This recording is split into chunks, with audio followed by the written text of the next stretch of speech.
Welcome to the Theo video for Thursday, January 21st, 2016. I'm Jeff White, and maybe you consider yourself a little bit of a dip buyer. Okay, you're a savvy shopper of stocks, and boy, have things been on sale lately, right? But at this point, some of your favorite names may be bouncing, and they're starting to grab your attention. I mean, we've come off these session lows from Wednesday in the broad market. I mean, take the SPX, for example.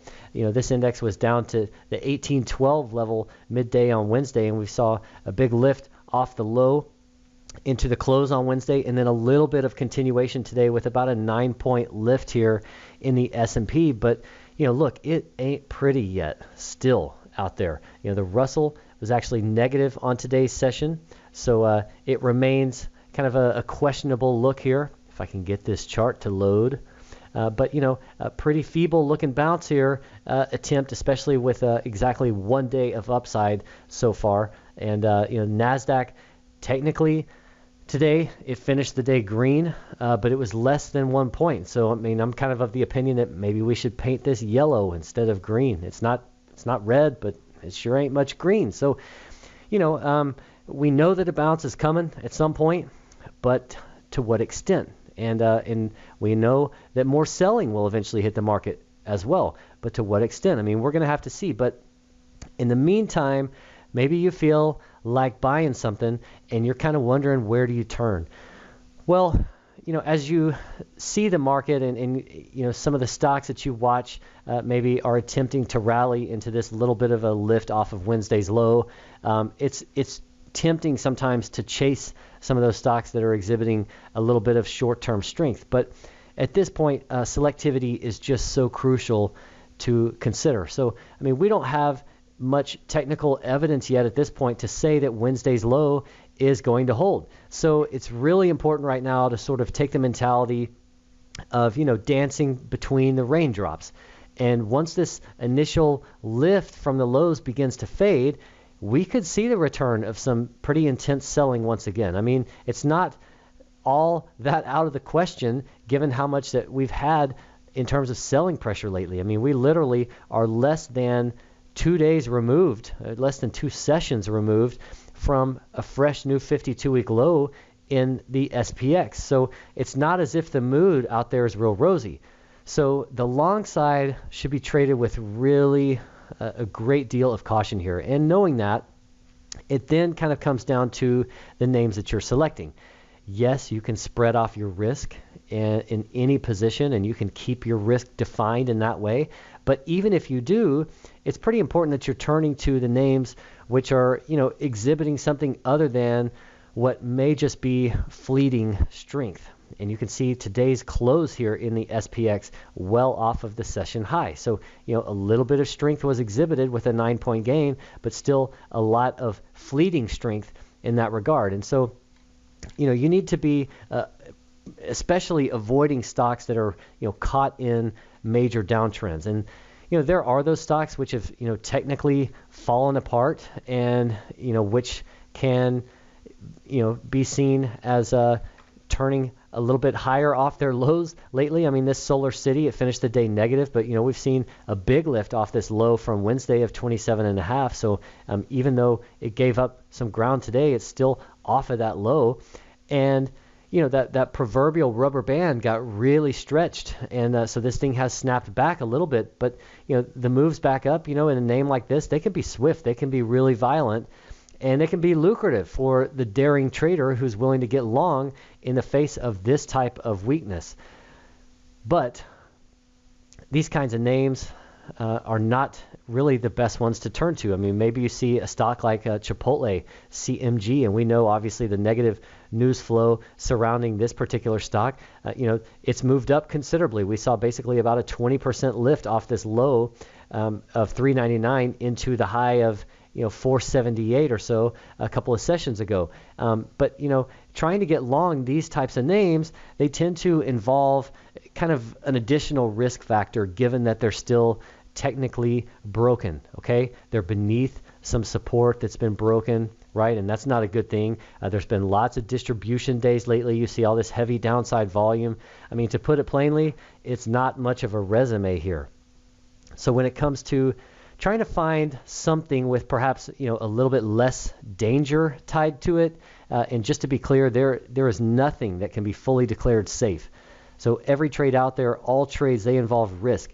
And if this market rolls back over, if we see more of this selling pressure like we've had in so many days recently, where every little bounce is getting sold, then with the correlation these days between individual stocks and the broad market, it's likely going to pull most tickers down with it to some extent, which means that the kind of stocks that may be better to turn to for long-sided exposure really are those that have a couple of trades tied to them. And so I just kind of want to walk you through those. I mean, the first is that they're not technically cracked, all right?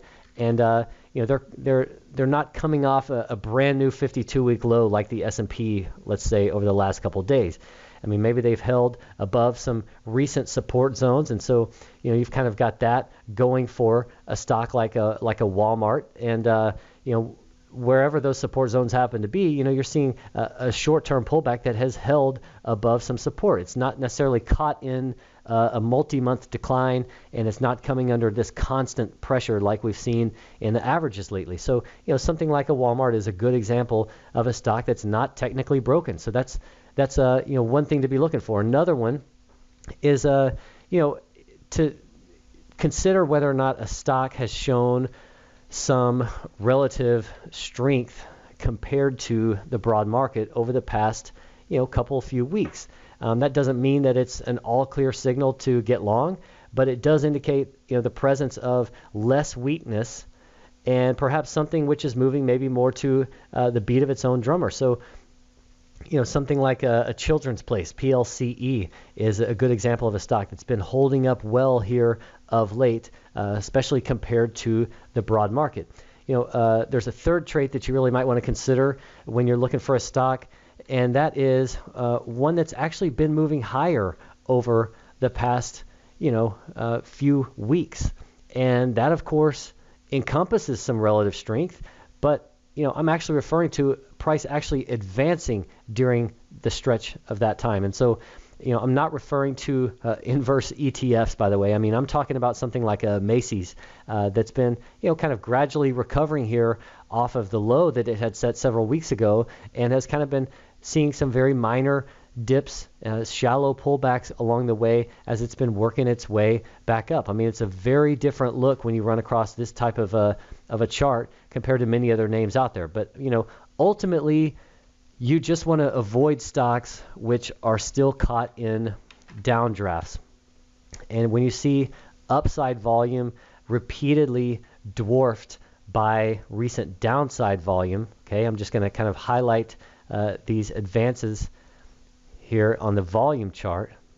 Okay, these have been just kind of painted, color-coded with price net change. So, here's a day where price rallied, here's another, here's another, here's another. These are all up days, but in each case, price has bounced to a smaller extent in terms of volume than the previous sell-off day. So, day after day, these little bounces are coming with lighter and lighter volume compared to the previous day's downside. So, you can still see here that price is still caught in this downtrend, and this is not the type of look that you want to see. So when you see this happening, you're looking at a stock that literally is in an uphill battle. I mean, there's other names that look a lot like this. I mean, here's Alibaba.